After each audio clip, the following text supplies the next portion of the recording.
ఒకవైపు సంక్షేమము, ఇంకొక అభివృద్ధి. ఈ రెండు కూడా సమపాలనలో ఉండాలి.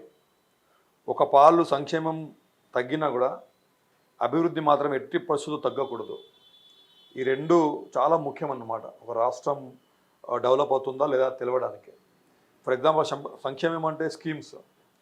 ఇప్పుడు మీరు అడిగారు స్కీమ్స్ ఇవన్నీ, నేను జనరల్గా చెప్తాను మీకు. ఇప్పుడు ఇన్ని స్కీమ్స్ ఇచ్చారు. ఇప్పుడు మన 1000 కోట్ల అప్పుల్లో మనం ఉన్నాం. ఈ 1000 కోట్ల అప్పుల్లో మనం ఉన్నప్పుడు స్కీమ్స్ అనేది ఏంటంటే ప్రజలను ఒక విధంగా ఆకర్షించడానికి, మాకు ఇంత ఫ్రీగా ఇది దొరుకుతుంది, మాకు అంత ఫ్రీగా అది దొరుకుతుంది, మాకు డబ్బులు దొరుకుతాయి, మాకు గ్యాస్ అమౌంట్ తగ్గుతుంది, లేకపోతే మాకు బస్సులు ఫ్రీగా వస్తున్నాయి, మా డబ్బులు మిగులుతాయి. అంటే ఇది స్కీమ్స్ అనేది కేవలము ప్రజలను ఆకర్షించే క్రమంలో ఎక్కువగా ఉపయోగపడతాయి. అభివృద్ధి అనేది ప్రజల జీవితాలను ముందుకు తీసుకుపోయే క్రమంలో, వాళ్ళని డెవలప్ అయ్యే క్రమంలో ఉపయోగపడతాయి.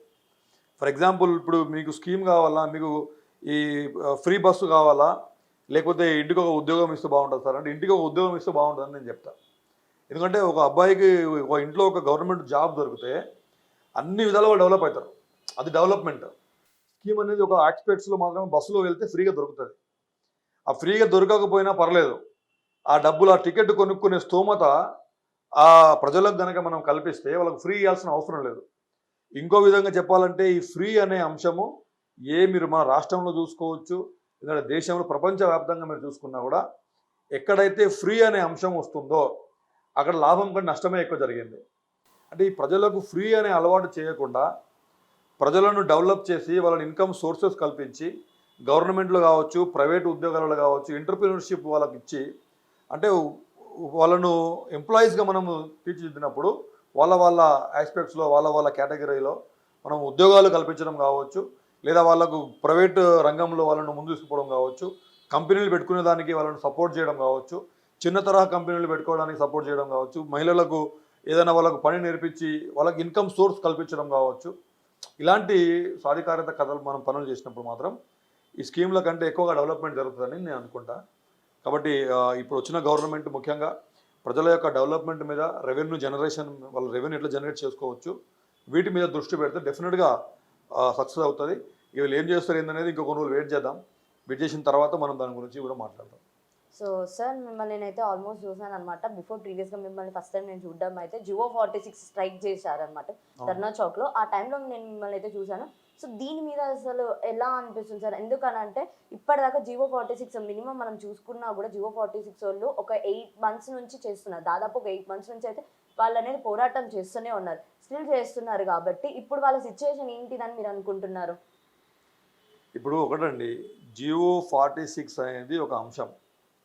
ఇదేంటి, కానిస్టేబుల్ సెలక్షన్స్లో గతంలో ఎన్నడూ లేని విధంగా ఈసారి TSSP, Telangana state special police అయితే పోస్ట్ కేటగిరీ ఉందో ఆ కేటగిరీకి సంబంధించినటువంటి అభ్యర్థులలో మళ్ళీ వేరియేషన్స్ చేసి హైదరాబాద్ సిటీకి సంబంధించిన అభ్యర్థులు, వేరే జిల్లాలకు సంబంధించిన అభ్యర్థుల మధ్యలో తీసుకొచ్చినటువంటి ఒక జియో ఇది. అంటే హైదరాబాద్కు సంబంధించినటువంటి లోకలైట్స్ ఎవరైతే ఉంటారో ఈ లోకలైట్స్కి దీనివల్ల లాభం ఎక్కువగా ఉంది. దీని వీళ్ళు ప్రజల జనాభా ప్రాతిపదికన చూసినామని చెప్పి ఏదైనా రకరకాల కారణాలు చెప్తున్నారు. పిల్లలు ఏంటంటే వేరే వేరే జిల్లాలలో స్టేట్ లెవెల్ జాబ్ కాబట్టి, స్టేట్ లెవెల్ కేటగిరీ కాబట్టి, స్టేట్ లెవెల్గానే మీరు మెరిట్ లిస్ట్ ఇచ్చి ఉంటే మంచి మెరిట్లు ఉన్నటువంటి అభ్యర్థులు ఆ ఉద్యోగానికి ఎంపిక అయ్యేవాళ్ళు. ఇంకొక పాయింట్ ఏంటంటే ఈ టీఎస్ఎస్పి అనేది ఓన్లీ హైదరాబాద్ వాళ్ళు హైదరాబాద్లో ఉద్యోగం చేసి, కరీంనగర్ వాళ్ళు కరీంనగర్లో, ఖమ్మం వాళ్ళు ఖమ్మంలో, నల్గొండలో అలా ఉండదు. ఇదేంటంటే ఎక్కడ వాళ్ళైనా సరే హైదరాబాద్ అసెంబ్లీ ఉంటే అసెంబ్లీ డ్యూటీ చేయాల్సిందే, బందోబస్తులు ఉంటే బందోబస్తు డ్యూటీలు చేయాల్సిందే. ప్రతి ఒక్క టీఎస్ఎస్పి బటాలియన్ నుంచి, ఇప్పుడు ప్రతి ఒక్క టీఎస్ఎస్పికి బటాలియన్స్ ఉంటాయి, అందులో మనకి కంపెనీస్ ఉంటాయి. ప్రతి ఒక్క బటాలియన్ నుంచి 2, 3, 4 కంపెనీస్ హైదరాబాద్లో ఉంటాయి. అంటే ఓవరాల్గా చూస్తే హైదరాబాద్లోనే టీఎస్ఎస్పి ఉద్యోగాలు ఎక్కువగా చేస్తారు, మిగతా జిల్లాలలో కూడా యావరేజ్గా ఉంటారు. అయితే ఉద్యోగం మొత్తం మీరు హైదరాబాద్లో చేయించుకున్నప్పుడు, స్టేట్ వైడ్గా మీరు ఉద్యోగం చేయించుకున్నప్పుడు, స్టేట్ వైడ్గా అన్ని బటాలియన్స్ని మీరు హైదరాబాద్కు వాడినప్పుడు ఈ పోస్ట్ కేటగిరీని మీరు స్టేట్ వైడ్ మెరిట్లో పెట్టి ఉంటే స్టేట్లో ఉన్నటువంటి బెస్ట్ మెరిట్ ఆస్పిరెంట్స్కి ఉద్యోగాలు వచ్చేవి. ఇప్పుడు 127 మార్కులు వచ్చి యావరేజ్గా 130 మార్కులు యావరేజ్గా వచ్చి కూడా కొన్ని ఉద్యోగాలు రాలే. వేరేజ్ మనం ఇక్కడ హైదరాబాద్లో చూసుకుంటే 80 మార్కులు ఆ రేంజ్లో 70, 80, 90 మార్కులు వచ్చిన వాళ్ళకి కూడా జాబ్ వస్తుంది. అంటే కంపేర్ చేస్తే ఒక 50 మార్కులు తేడా అంటే చాలా వేరియేషన్ ఉంటుంది ఆ అబ్బాయి యొక్క ఎబిలిటీస్లో. మరి ఇంత మంచి ఎబిలిటీస్, మెరిట్ ఉన్నటువంటి క్యాండిడేట్ని మీరు జాబ్కు తీసుకోకుండా మెరిట్లో తక్కువ ఉన్నటువంటి క్యాండిడేట్ని, ఈ 70 మార్కులు వచ్చినటువంటి క్యాండిడేట్ని మీరు తీసుకుంటే కాంపిటేటివ్ స్పిరిట్ పోతుంది పిల్లల దగ్గర నుంచి. ఇది అన్యాయం అవుతుంది, చదువుకున్న వాళ్ళకు మెరిట్ స్టూడెంట్స్కి అన్యాయం అవుతుందని చెప్పి వాళ్ళ కొట్లాట. వాస్తవంగా చెప్పాలంటే ఆ కొట్లాట వాస్తవమైందే.